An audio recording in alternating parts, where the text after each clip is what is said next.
Assalamualaikum warahmatullahi wabarakatuh. Selamat pagi anak-anak. Bagaimana kabar kalian? Sehat ya? Hari ini sudah siap belajar ya? Jawab salam ibu sebagai tanda kalian sudah siap hari ini ya. Waalaikumsalam warahmatullahi wabarakatuh. Waalaikumsalam, Bu.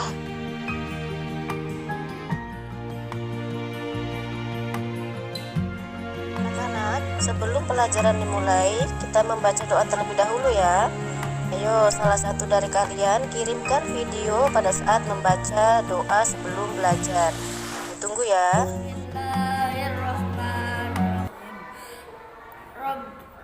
Raditu billahi rabba wa bil islami dina wa bi muhammadin nabiyya wa rasula wa bil qur'ani imama rabbi zidni ilman nafi'a warzuqni fahma wasi'a amin ya Setelah rabbal membaca teks tentang pahlawan tanpa tanda jasa, kalian mampu menulis informasi yang sudah diketahui dan yang ingin diketahui dengan tepat.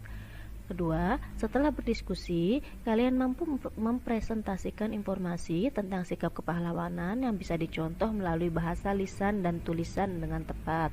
Yang ketiga, setelah melakukan percobaan membuat periskop, kalian mampu menyimpulkan sifat-sifat cahaya dan hubungannya dengan penglihatan dengan benar. Yang keempat, setelah melakukan percobaan, kalian mampu menulis dan mempresentasikan laporan dengan benar.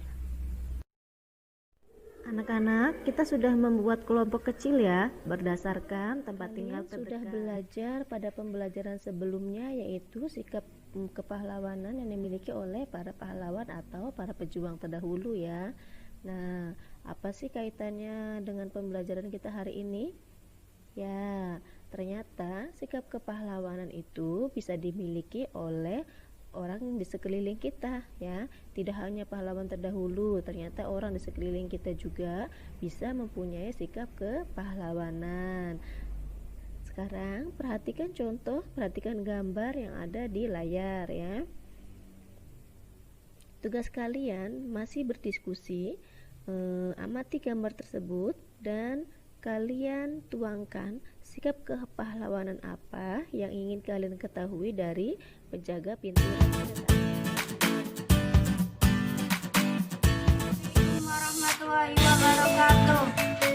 Kami dari kelompok Bunga Mawar. Sikap kepahlawanan apa kalian ketahui dari penjaga pintu rel kereta api? Menjaga dengan sungguh-sungguh tanggung jawab, tidak takut terhadap bahaya. Sikap kepahlawan apa yang ingin diketahui dari penjaga pintu rel kereta api? Saling tolong menolong, patriotisme. Waalaikumsalam warahmatullahi Tentang sikap kepahlawanan dari penjaga pintu rel kereta api, bacalah teks di bawah ini. Nah, kemudian setelah dibaca, kalian analisis yang tadi kalian sudah diskusikan itu mengenai informasi tentang sikap kepahlawanan yang dimiliki oleh penjaga rel kereta api itu sama tidak dengan yang ada di dalam bacaan ya.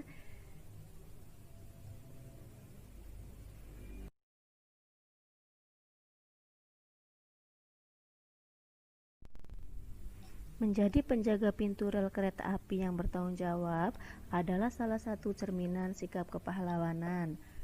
Sikap kepahlawanan pun dimiliki oleh mereka yang bekerja di kapal selam. Mereka menjaga perairan Indonesia tetap terjaga dari gangguan orang-orang yang tidak bertanggung jawab. Nah, berikut ini contoh sikap kepahlawanan yang bisa kita contoh dari pahlawan dan dari orang lain yang ada di sekeliling kita. Apa saja sikap kepahlawanannya? Yang pertama, berani membela kebenaran dan keadilan. Yang kedua, saling tolong-menolong. Yang ketiga, bekerja atau belajar dengan sungguh-sungguh.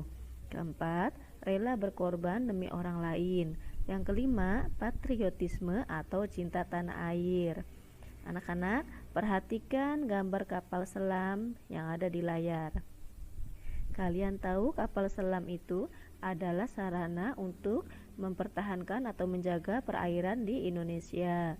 Nah, ternyata kapal selam ini menggunakan sebuah jendela yang membantunya melihat keadaan sekeliling.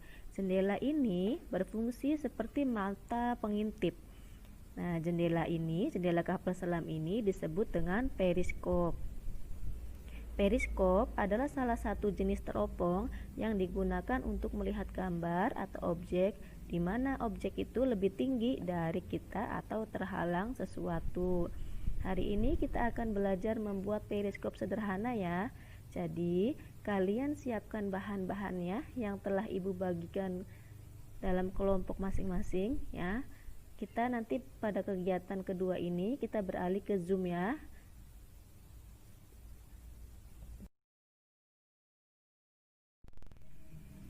Yang perlu kalian ketahui, periskop itu memanfaatkan salah satu sifat cahaya, yaitu pemantulan cahaya atau refleksi cahaya. Sebuah periskop bekerja berdasarkan prinsip refleksi cahaya dengan menggunakan dua cermin datar untuk memantulkan cahaya dari satu tempat ke tempat yang lain. Periskop menggunakan dua cermin datar pada sudut 45 derajat untuk mengarahkan cahaya ke arah yang diinginkan oleh pengamat. Cahaya diterima cermin pertama, kemudian memantul dari cermin pertama ke cermin kedua. Oleh cermin kedua, cahaya itu akan dipantulkan lagi dan diterima oleh pengamat.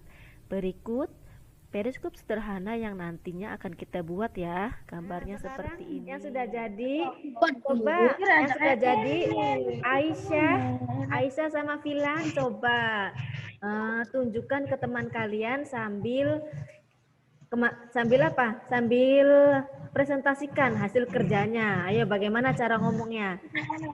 Ayo belajar ya. Saya gitu. Coba, ini hasil kerja saya. Coba, ayo. Periskop adalah salah satu jenis teropong yang digunakan untuk melihat gambar objek di mana objek itu lebih tinggi dari kita atau terhalang sesuatu. Ya, bagus. Wabarakatuh. Kami dari kelompok Bunga Melati ingin menyampaikan hasil periskop kami. Ini hasil periskop yang kami buat. Periskop adalah salah satu jenis teropong yang digunakan untuk melihat gambar objek di mana objek itu lebih tinggi dari kita atau terhalang sesuatu. Wassalamualaikum warahmatullahi wabarakatuh. Iya, Bu. Nah, kesimpulan hari ini sudah belajar apa saja, ayo. Hari ini sudah belajar apa saja? Kepahlawanan, Ini pinter, kepahlawanan, terus berbakat, Kepahlawanan, Bu. Golongan nih, kepahlawanan yang dimiliki oleh baca-baca, isi. pahlawan, ya pahlawan. Terus ada lagi? perjuangan, Ya, perjuangan para Iya, pahlawan. berjuang. Terus kerajinan, Nomor berapa, Bu? membuat kerajinan. ya Periskop ya, periskop itu sifat cahaya ya. Berarti ada lagi sifat cahaya periskop bagaimana? Ayo, sifat cahayanya memantul ya, pinter ya. Mantul. Nah, sekarang kalian sudah bisa menyimpulkan pembelajaran hari ini. Ya, alhamdulillah pelajaran hari ini sudah selesai ya. Bagi yang sudah berhasil membuat periskop sederhana, ayo beri tepuk tangan. Ya, beri tepuk tangan untuk yang sudah berhasil ya, bagus. Yang sudah berhasil, ini periskop ini bisa digunakan untuk melihat benda yang lebih tinggi dari kita ya. Kalian bisa sebagai pengayaannya, kalian bisa melihat periskop di tempat yang berbeda. Misalnya dari rumah, dari bawah jendela ke melihat ke atas jendelanya ya, atau dari balik pintu, itu bisa digunakan. Bagi yang belum berhasil membuat periskop, boleh belajar ke teman kelompok yang sudah berhasil ya. Mengakhiri pembelajaran, ayo ditutup dulu dengan berdoa bersama.